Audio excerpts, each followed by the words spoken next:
All right, Hunter, thank you so much. hmm And thank you, everybody else who has joined. As Hunter mentioned, my name is Lex. I use they, them, their pronouns. And yeah, I'm an account executive here at PowerToFly. I will be celebrating 3 years here come spring. So very excited about that. And yeah, we will essentially be discussing about how to attract, hire, and retain top sales talent. Now, one of the things that you'll hear me talk a lot about today is really building that employer brand to ensure that we can attract top sales talent. What does that really incorporate? What are some of the topics that we might recommend?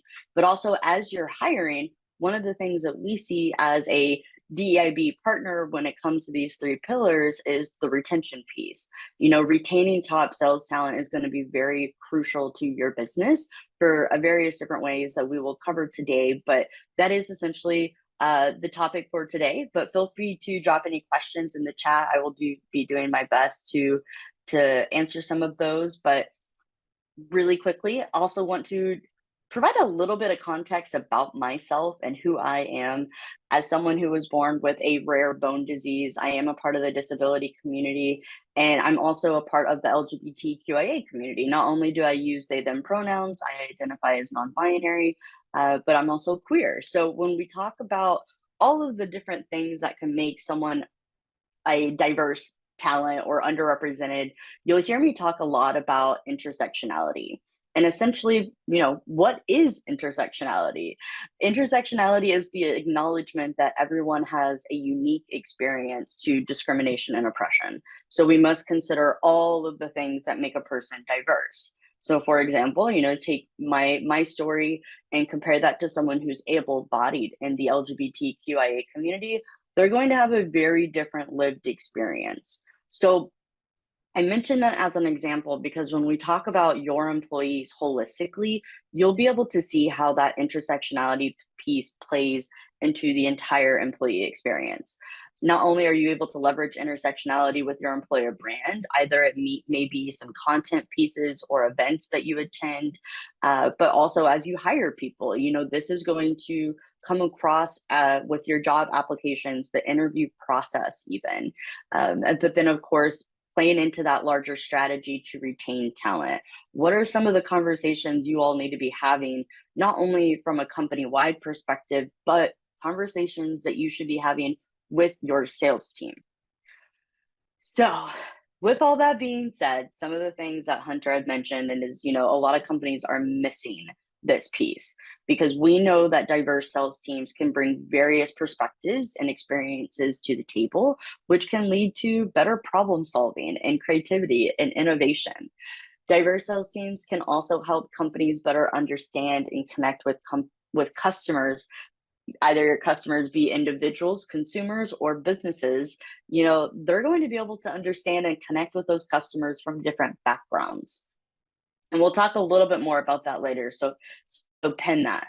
But to build a diverse sales team, companies really should create an inclusive hiring process that welcomes candidates from all types of backgrounds. This can involve partnering with diverse organizations such as PowerToFly, or using inclusive language and job postings, which PowerToFly offers a lot of resources around that as well. And maybe some hands-on training with hiring managers and recruiting teams, but also those sales leadership. Making sure that not only are leadership across the company trained on, inclusive communication or crisis communication, but also that as you're investing and attracting and hiring underrepresented sales talent that qualify for your open roles, that your sales leadership team also is in a position to help retain them.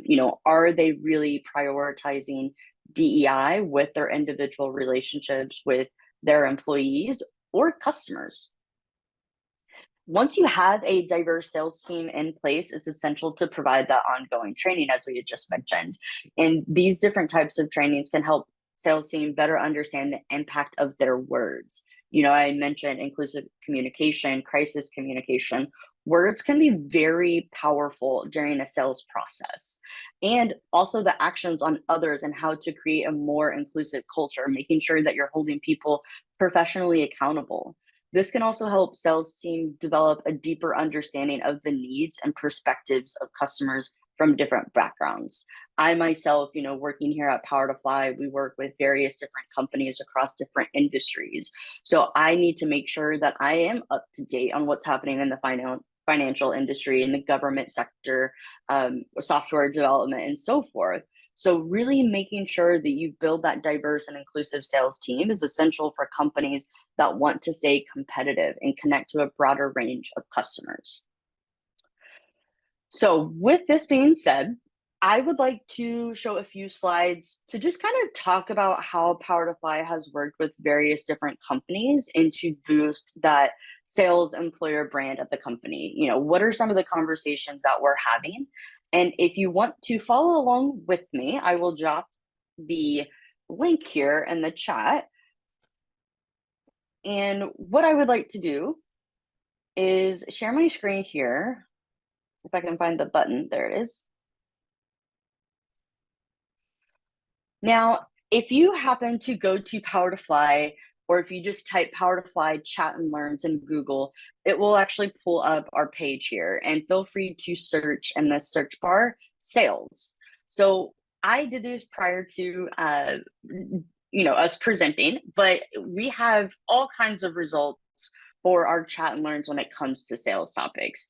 So we might work with various different companies on what that might look like. Either it be sales leadership journey, or if it's, just a conversation with a sales leadership, for us to be able to help you showcase and build that credible relationship with underrepresented talent that are looking for their next role. So this is a great opportunity. I always joke, it has been time to go beyond just changing our logo during Pride Month or making a statement during Black History Month. This is a great opportunity to be able to showcase the company's commitment to diversity, equity, and inclusion and belonging, but also be able to highlight a particular team within the sales organization or leadership. So as you continue to scroll and scroll and scroll, you'll be able to see different topics. We've worked with Sonos, we've worked with Salesforce, we've worked with GitHub, Workkiva. So again, all of these different companies have different sales positions posted. And what they'll do is be able to put those jobs on our job board. And for example, we can do that together. If you click the jobs tab, where we see a lot of folks who are actively looking for their next role. And you can go here and click sales. If you're looking for a particular type of sales role, you can get more granular in your search, even by state, city, country, or remote positions as well. But as you're scrolling through here, you can actually see, we've worked with various different companies and even have worked with them on co-branded content. So this is really helpful because the co-branded content piece not only helps boost your engagement with underrepresented talent because of the PowerToFly brand, but it helps you, take that step further where this is a content piece that you'll be able to follow up with people within your top of funnel for these open roles. So it's a great opportunity to either showcase, career pathing, or what are the products that you might get people excited about to sell. Tell some fun facts about the industry or the team that they might be joining. All of these are really great opportunities to be able to boost that employer brand among underrepresented talent within sales positions. Now, to go a little bit further, a lot of folks might wonder, what does this look like on the back end? And I'll give you a quick little sneak peek, but if you do want to learn more, feel free to find my calendar, add me on LinkedIn, and we can do a deeper dive. But one of the things I wanted to mention is when we talk about our top skills among talent, if I hover over sales here, you can see that we have over 600,000 talent within our network that have sales listed as one of their skill set. If you are looking for a partner who, you want to get co-branded content, you want to get in front of underrepresented sales talent, one of the things I had mentioned is partnering with a diversity organization to do exactly that. Now, to take a quick step back, I wanted to also highlight some of the listicles that we offer. Now, what's really great about this is that these are monthly listicles that we have worked with companies to be able to highlight what that intersectionality lens might look like. And I think this is a really good opportunity if you are focusing on, sales positions or positions at large, there's some really great topics to be able to showcase your monthly commitment to diversity topics. When we talk about underrepresented talent and people that are within these sales positions, we've already talked about with sales folks having a diverse background, they're going to be able to connect more to diverse customers and therefore building a larger revenue base. And I think these are just a really good opportunity to be able to highlight some of these monthly topics and really be able to leverage that within people that are within your top of funnel. Now, one of the things I wanted to talk about, since we've talked a little bit about building that employer brand, really getting in front of active job seekers. Now, you might laugh, but as someone who's in sales and understands that sales, or I should say bias, comes up in various different ways, that could, truly, I've been in sales since 2018. And I will never forget one of the first times I shadowed with an account development representative. And I was really taken aback by, he was like, hey, come and I'm going to show you how to find people to outreach to. And so I'm sitting next to him and he's scrolling past all these people. And I just was like, hey, why are we not reaching out and like adding these people to our system to email and see if they would be interested in talking to us? And he said, well, I don't know how to pronounce their name. And if it's a name that I don't recognize, I just assume that they live outside of the United States. I was very taken aback by that, very shocked as well, to see that this person was bypassing a ton of people. And I thought that was really bad practice, but not only was it bad practice, it was really bad for business. So one of the things that I wanted to talk a little bit about is those growth strategies. Once you've built that top of funnel, you've hired some diverse sales folks, let's really talk about what that growth looks like for the company at large, and what that can also look like from a learning and development perspective for your sales organization. So let me take a quick sip of water here before we jump into this next section. All right. So we have a platform. Actually, let me just talk about the different pillars of how diverse teams, let me talk about the different pillars of how sales bias can creep into the sales process, because I think these are really, really important to quickly call out, because when we talk about the solutions to that, you'll see how we can plug and play. So the different biases, just kind of thinking top of mind here, is stereotyping. Salespeople may stereotype customers based on their age, gender, race, or other characteristics, which can lead to biased assumption about their needs and preferences or their budget. Now, confirmed bias, salespeople may have perceived notion around a customer's needs and preference and only look for information that confirms those beliefs and kind of ignoring other relevant information. So if I'm talking to someone about hiring and attracting talent, but they've continuously told me we do want to invest in attracting and hiring, but we also need to make sure we can retain them. But if I'm not providing those retention solutions and really looking at this holistically, then I'm just taking information that I know is true and running with it without taking that step back. Another bias can be the halo effect. Salespeople may be influenced by a customer's appearance, demeanor, or other superficial facts. So, this leading to biased judgments about their needs and preferences again. As sales folks, you really don't want folks to be leaning on assumptions and those bias. As a sales rep, I know it's really important to ensure that we're listening, really creating space for folks to tell us what their needs are and coming together to really create what that's going to look like for a partnership. Now, there's another bias, which is the availability bias. Salespeople may rely too heavily on information that is already available to them. So if I do all of this research because the internet provides me all of this information, but I don't give the customer space to have them tell me their own thoughts, again, that's going to be that availability bias. I already know everything I need to know. here's the solution, buy it or don't buy it. So again, making sure that we listen to that customer feedback without considering other factors that, may be relevant.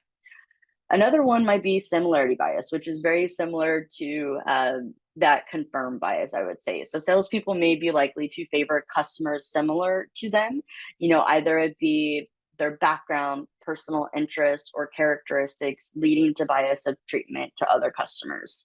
I think oftentimes I might have other people in the LGBTQIA community that are like, hey, Lex, come and speak at this panel, kind of like as someone who's both in the community, like, do me this favor. Well, again, time is time. Time can be money. Time is still work. And underrepresented talent still need to be adequately paid for that time and work.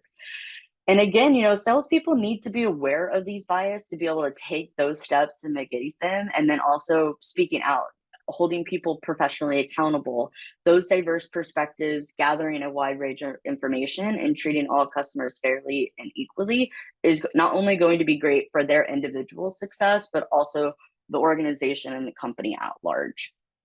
And a couple ways that PowerToFly is able to do this with our customers to ensure that folks, again, are not only as they are growing from an employee base, but also growing from a learning and development perspective. Here are a couple of our solutions. Now, this is Power Up, which I did give you a quick little sneak peek of Power Pro earlier. If you go on the left side here, you'll see Power Up. Now, Power Up is really handy, and I think there's a lot of information in here that sales reps would be able to leverage.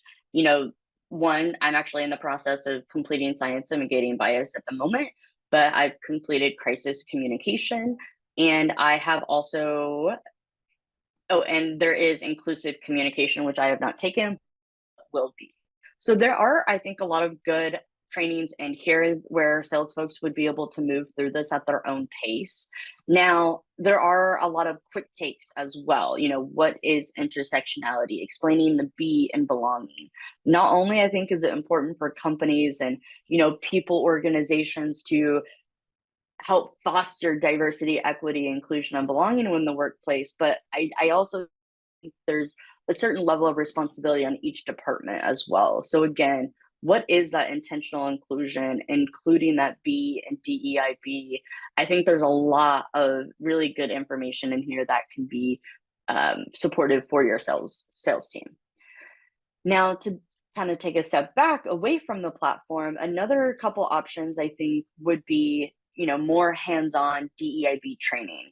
And one of the things that I have actually found really helpful with my conversations is this quick little, I would say, starter packet, foundational packet, so to speak, is this more hands-on retention strategy for sales folks. So not only are we able to walk you all through the understanding the nuance and the impact of bias, how society and life experiences, within us, but also we're going to work with you on like what that allyship and the workplace looks like. So again, the true meaning and importance of allyship, because not only is this going to help foster collaboration within your organization, but this is also going to help with that sales process, making sure that your customers feel supported not only by the language that your sales reps use, but also how we're communicating. And we've seen that these two part of the sessions pair really well with the Power Up courses. And, maybe you want to start more of a beginner approach with your sales organizations, this is where we would probably lean a little bit more on our courageous conversations. Now, these courageous conversations are really helpful. They're an hour-long conversation with a Q&A at the end. So it's a great opportunity for people to be able to lean into empathy, to be able to learn through someone else's experiences. So for example, one of the things I talked about is being a part of the disability community, but also being a part of the LGBTQIA community. With that, I have experienced a lot of bias within previous sales positions and roles. I've had sales leadership not use my pronouns. And by not using my pronouns, I felt excluded.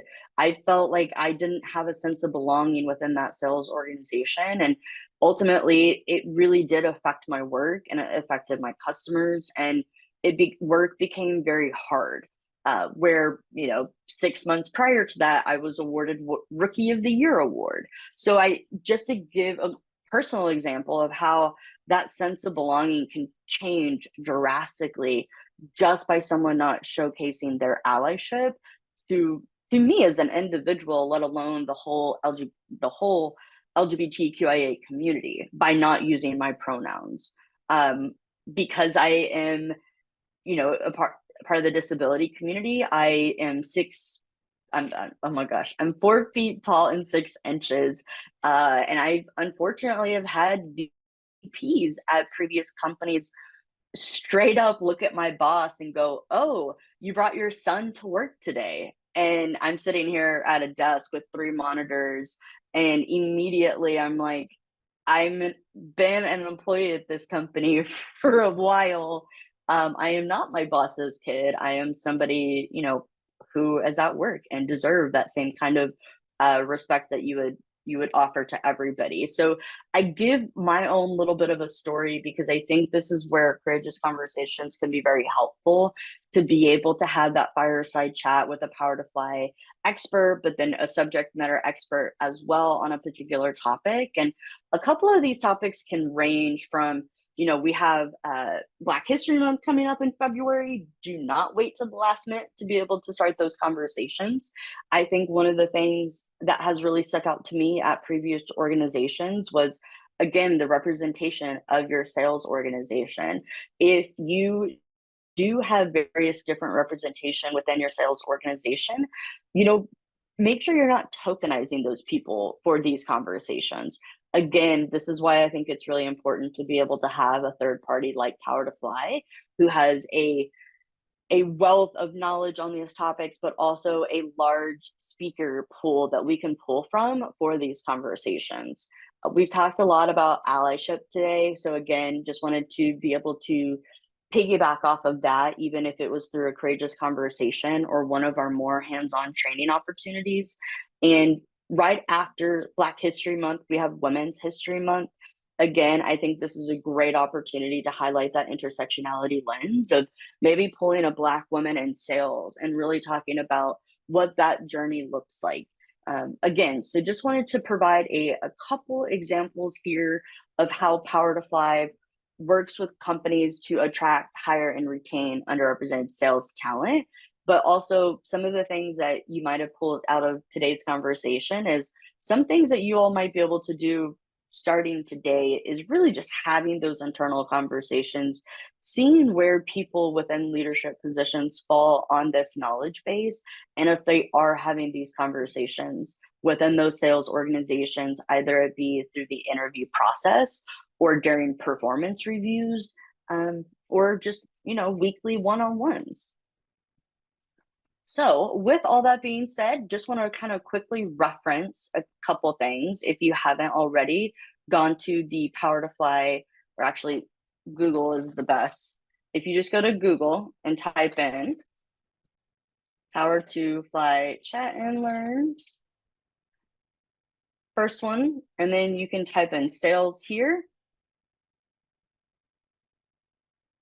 and it will pull up all of the different chat and learns that we've done with various different customers across different industries and different company sizes. But definitely would recommend taking a look at a couple of these to see what has worked for our clients. And if you are interested in learning more, please reach out. I'm more than happy to dive a little bit deeper into either attracting, hiring, or retaining talent, or even looking at what this might look like from a holistic perspective as well.